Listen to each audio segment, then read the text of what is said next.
Hello and welcome to The World Now. We begin from the Middle East, where a resolution has been passed by the United Nations Security Council allowing for more aid into the Gaza Strip. The council says the enclave is at an imminent risk of famine and spread of diseases. This comes amid a growing humanitarian crisis. The UN resolution did not demand a suspension of hostilities opposed by the United States. We have details in this report.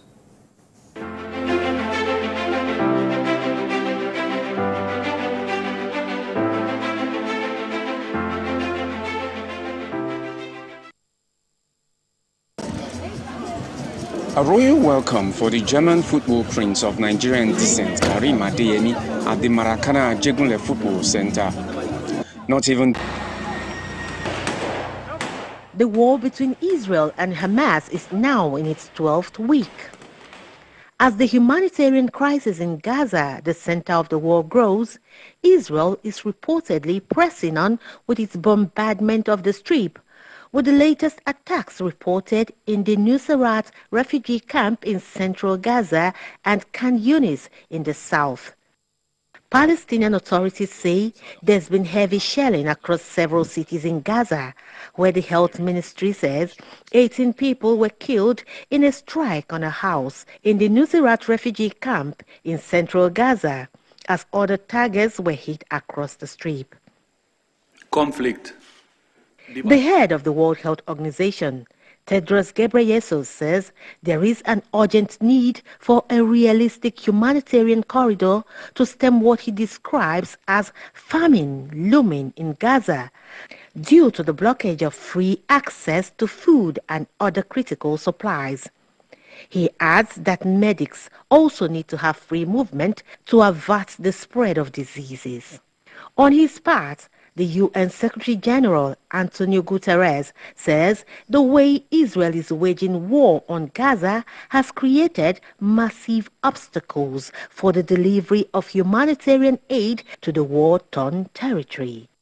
More than 500,000 people, a quarter of the population, are facing what experts classify as catastrophic levels of hunger.